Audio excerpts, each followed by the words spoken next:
Hello. तो आज का हमारा टॉपिक है एपेटाइट सप्रेसेंट। मतलब एपेटाइट सप्रेसेंट होता क्या है? एपेटाइट मतलब होता है भूख, और सप्रेसेंट मतलब होता है कम करना। ठीक है, सप्रेस करना, कम करना।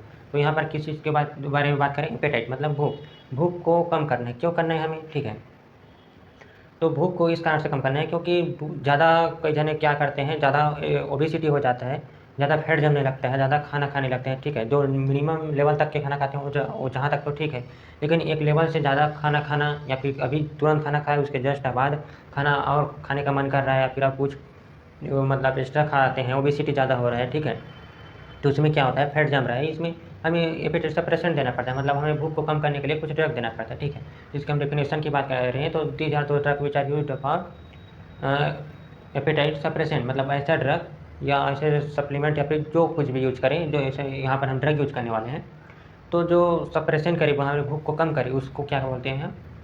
Apatite suppressant. ठीक है, तो एपेटाइट सप्रेसेंट होता क्यों है, मतलब हमें एपेटाइट सप्रेसेंट करना क्यों है? जो हमारा भूख है उसको हमें कम क्यों करना है? ठीक है, तो ज़्यादा खा रहे हैं, ओबेसिटी ज़्यादा है, उसको लिए हमें कम करना है।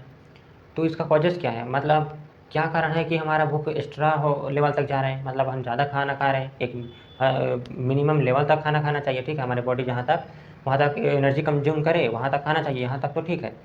लेकिन यदि ज़्यादा खा रहे हैं तो उसके लिए कुछ क्या कारण है, कॉजेज़ क्या है इसका? ठीक है, इसका कॉजेज़ को समझते हैं तो फर्स्ट है हमारा कि हम जितना ज़्यादा खाएंगे खाना, उतना ज़्यादा हमारे बॉडी में एनर्जी, फैट, कार्बोहाइड्रेट इनटेक होगा। ठीक है, तो हमारा बॉडी में फैट जमता जाएगा, मतलब जितना खा रहे हैं उतना तो हम काम नहीं कर रहे हैं, उतना हमारा एनर्जी यूज नहीं हो रहा है। तो वो क्या होता है, हमारे बॉडी में जमता जाता है फैट के रूप में, मोटापा, ओबेसिटी होता जाता है।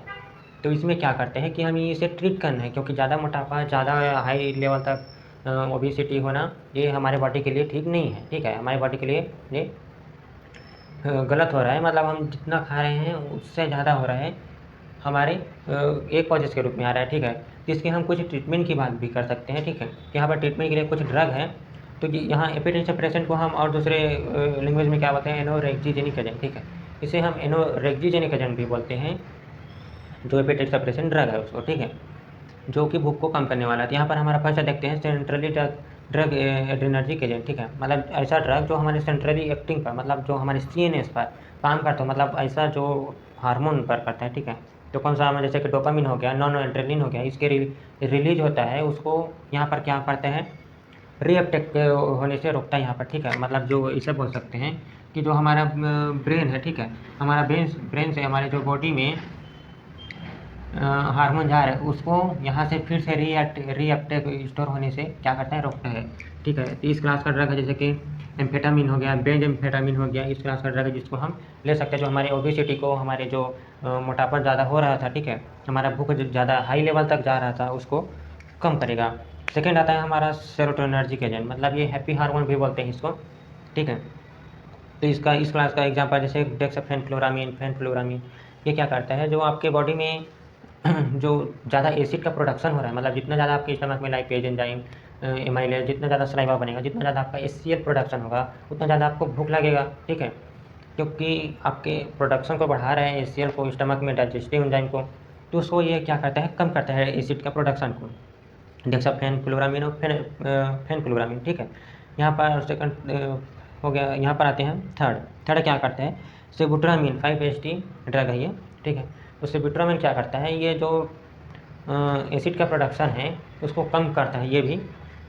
ठीक है, जो मतलब ज़्यादा हाई लेवल तक आप जो एसिड का प्रोडक्शन हो रहा था, हम ज़्यादा खा रहे थे, ओबेसिटी है, उसको कम करता है। ठीक है, ये सेंट्रली ड्रग एक्टिंग जो ड्रग है ये, इसका साइड इफेक्ट भी तो हो सकता है। ठीक है, ज़्यादा लेने से आपको सीएनएस स्टिमुलेंट होने हो सकता है ज़्यादा। ठीक है, आपको ज़्यादा मतलब बीपी बढ़ सकता है, आपका टैकीकार्डिया हो सकता है, मतलब जो हार्ट में होता है आपका बॉडी एकदम से ज़्यादा बीट करने लगेगा, आप एकदम एक्साइटेड हो जाओगे सेंट्रली ड्रग एक्टिंग में। ठीक है, इन सब का साइड इफेक्ट भी है, तो इसे ज़्यादा नहीं ले। ठीक है, तो ये होता है ओबेसिटी को कम करने के लिए, मतलब मोटापा को कम करने के लिए, भूख को कम करने के लिए। ठीक है, लेकिन हम एक्स्ट्रा यदि बात करें कि भूख को हम ज़्यादा लग रहा है तो क्या करें, जिसके लिए आप बीच बीच में पानी पीते रहें, ताकि आपका जो स्टमक में जो एचसीएल है वो थोड़ा कम रिलीज हो, मतलब वो शांत रहे और आपको भूख ना लगे। ठीक है, और आप उतना ही खाइए जितना आपको, जितना एनर्जी का ज़रूरत होता है, मतलब आप बाहर का खाना मत खाइए, जैसे कि होटल का खाना जैसे समोसा वगैरह मत खाइए, ताकि वो आपके बॉडी के लिए हार्मफुल ही है एक तरह से,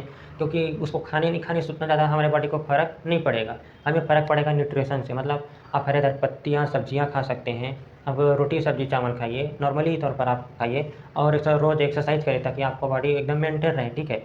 आप बढ़िया खाना खाइए ताकि आपके बॉडी को एक मिनिमम हद तक मतलब एनर्जी मिले भी, और आपका बॉडी मतलब ओबेसिटी ज़्यादा ना हो, आपको एक्स्ट्रा भूख लगने की ज़रूरत ना पड़े, ठीक है। तो आप नॉर्मली भी खाना खाकर अपना ओबेसिटी को कम कर सकते हैं, ठीक है। तो आई होप यहाँ तक समझ आया होगा। Thank you.